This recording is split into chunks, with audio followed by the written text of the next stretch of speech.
일론 머스크에 대해서 여러 가지 별명이 많이 붙어 있거든요. 네. 그런 별명들에 대해서 좀 이 책을 읽으면서 어떤 느낌이 드셨어요? 잘 만들었다. 오. 그 별명을 잘 만들었다. 아까도 말씀드린 것처럼 허풍쟁이라는 약간 그런 키워드를 가져갈 수 있는 건 현실로 우리 앞에 나오기 전까지는 허풍으로 들릴 수밖에 없어요. 그런데 결론적으로 그게 현실로 나오고 나면 혁신가가 되는 거예요. 그렇죠. 그런데 저는 그 나에게 어떤 꼬리표가 붙을 거라는 거를 만약에 고민한다면 혁신가가 되지 않았겠죠. 될 수 없죠. 네, 그게 그런 꼬리표 두렵다면. 따위에 내가 신경을 썼다면 절대로 남들과 다른 삶을 선택할 수 없다라고 생각을 해요. 그래서 남다른 인물들에 대해서는 항상 꼬리표가 있어요. 전 트럼프 전 대통령 이제 그 비즈니스맨으로서 그분의 책을 많이 봤거든요. 근데 이 트럼프에 대해서도 굉장히 여러 가지 꼬리표가 있잖아요. 스티브 맞아요. 잡스도 마찬가지고, 맞아요.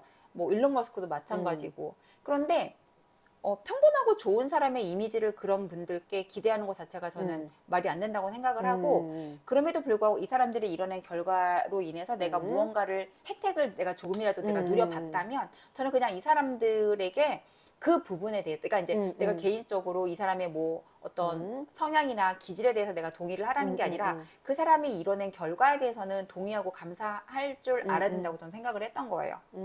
그래서 이제 뭐 내가 경험하지 않은 이 사람의 삶을 내가 평가할 수 없는 거예요. 하지만 이 사람이 만들어낸 어떤 결과물에 대해서는 내가 써보고 평가할 수 있겠죠. 예를 들어 내가 테슬라를 탔는데 난 생각보다 내가 맞지가 않더라. 나는 뭐 너무 막 확 나가니까 난 싫더라. 이런 평가는 맞아요. 하지만 이 일론이라는 사람에 대한 평가는 저는 이 인생을 살아보지 않는다면 그거는 적합하지 않다는 좀 생각을 했어요. 그래서 여러 가지 꼬리표가 붙는 거에 대해서도 일단 일론 머스크 자체가 거기에 신경을 안 쓰시는 것 같고 신경을 안 쓰시는 것 같고 뭐 이번에 이제 트위터 사건도 그렇고 여러 가지 사건이 있지만 늘 아이처럼 게임처럼 그렇게 계속해서 무언가를 자기다운 무언가를 찾아가는 그냥 한 인물로 본다면 적어도 내가 내 삶에 나는 무언가를 그렇게 해나가고 있을까라고 한번 그냥 지표로 생각해 볼 수 있지 않을까? 좀 그런 생각을 해봤어요. 이 책 앞부분에 놀이터라는 게 나오거든요. 사실 이 놀이터라는 게 어려서 우리가 노는 그 공간만을 우리는 놀이터라고 생각을 하잖아요. 네. 근데 성인이 되면서 우리한테 요구되는 그런 삶들이 있어요. 그쵸. 이래야 한다. 뭐 이렇게 살아야 한다라고 요구되는 어떤 세상에 정해놓은 기준에 맞추다 보면 근데 대부분이라는 표현 자체가 굉장히 많은 사람들이 그 안에 들어있다는 거고 대부분의 사람들의 삶의 모습이 되게 똑같아요.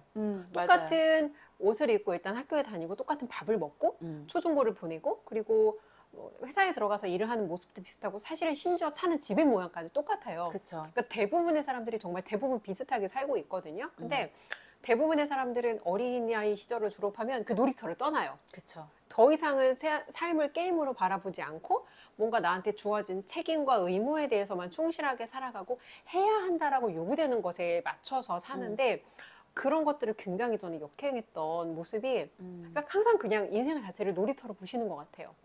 그렇지 않고서는 어떤 뭐라 해야 될까? 이런 리스크를 그러니까 이게 놀이라고 생각하면은 리스크가 약간 놀이의 리스크잖아요. 근데 이걸 내 현실과 내 삶이 전부 걸려있다라고 보면 그 리스크가 더 커 보일 것 같아요. 그러면 굉장히 그게 부담감이 크게 느껴지죠. 그래서 똑같은 사건이라고 해도 이걸 내가 놀이터로 보고 게임으로 보고 실험으로 본다라고 하면은 그냥 해보는 건데 이게 내 삶의 전부라고 생각하고 내가 이 삶의 이 결과에서 엄청 내 삶이 휘청거릴 거라고 이렇게 심각하게 바라보면은 아무것도 할 수 없는 거죠. 그러니까 보통 사람이 저를 포함해서 안락지대에 머무는 이유는 그거 같아요.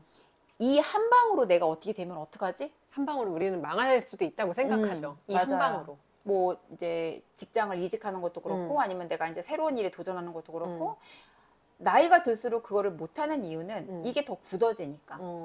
그런데 이거를 이제 일론 머스크처럼 만약에 게임처럼 놀이터처럼 생각한다면 조금 더 가볍게 뭔가를 시도해 볼 수가 있지 않을까? 그래서 이게 근데 뭐 구호를 외친다고 되는 건 아니라고 생각하지만 맞아요. 적어도 이런 이제 간접적인 경험, 이 사람의 인생을 들여다보면서 간접적 경험을 통해서 한번 환기시키는 거죠. 그냥 내가 어차피 읽을 책, 사람을 통해서 다시 한번 간접적으로 배우고 내 삶을 약간 좀 재정립 해보자. 이런 의미로 좀 바라보시면은 그 사람을 내가 평가하고 판단하기보다는 나에게 어떻게 적용할 것인가 이렇게 해보는 것도 좋을 것 같아요.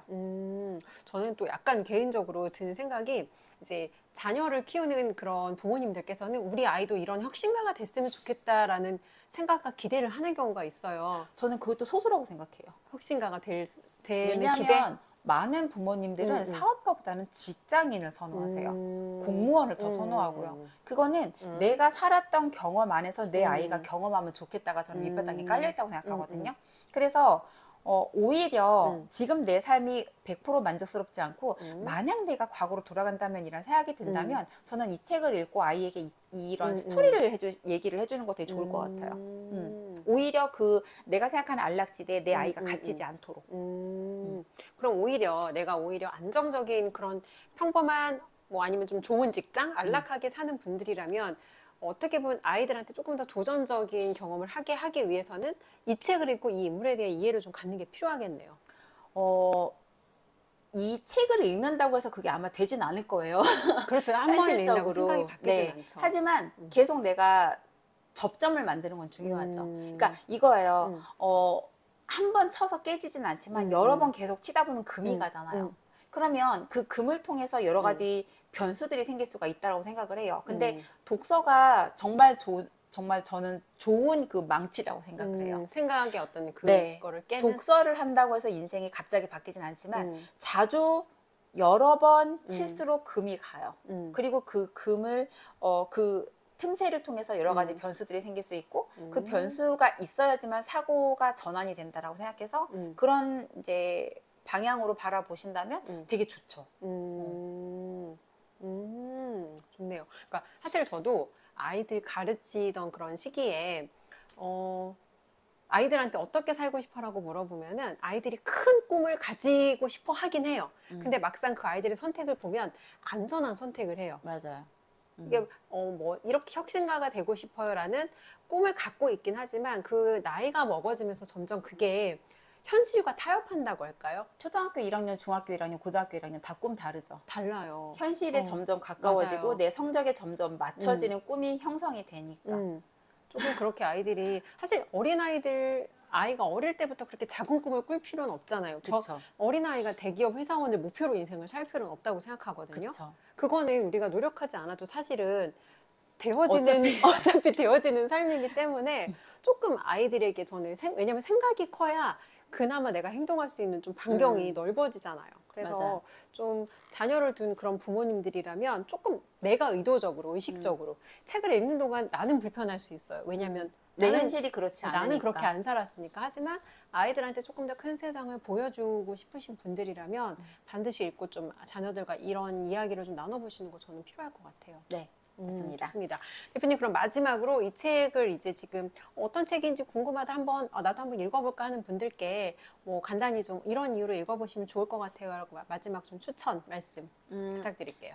어차피 일론과 같은 인생을 보기가 어렵잖아요. 제가 지금은 그게 어렵다고 생각하거든요. 그래서 어차피 내가 살지 못할 인생을 한번 산다라고 생각하고 읽어보시라고 말씀드리고 싶어요. 네. 그러니까 특히나 이런 전기 형식의 책들은 한 인물을 그냥 이해하는 거를 떠나서 내 삶을 다시 재해석할 수 있는 되게 좋은 도구거든요. 그래서 나와 오히려 반대 성향의 이런 사람들을 저는 좀 간접적으로 만나는 게 저의 삶의 리프레시가 된다라고 생각을 해요. 그래서 굉장히 저는 일론이라는 사람이 정말 범상치 않은 사람 그리고 맞아요. 정말 몇 세기에 거쳐서 한 명 나올까 말까 한 사람이기 때문에 반드시 읽어보시라고 말씀드리고 싶어요. 맞습니다. 게다가 이런 사람과 우리가 심지어 동시대를 살아가고 있잖아요. 맞아요. 네. 같은 시대를 살아가고 있다는 것 자체가 저희가 어떻게 보면 좀 행운이지 않을까. 맞아요.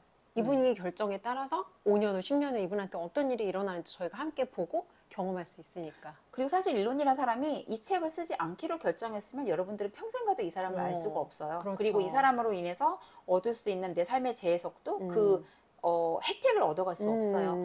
책이 우리 주변에 있는 건 절대 당연한 일이 아니라 생각해요. 그분이 결단과 헌신이 있었기 때문에 이 책을 통해서 내 삶이 영향을 받을 수 있는 이건 축복이라고 생각을 해서 일론이란 사람이 이런 결단을 했고 그리고 일론이란 사람이 유일하게 인정하는 정기라고 하는 책이라면 전 반드시 읽어보시라고 추천드리고 싶어요. 맞아요.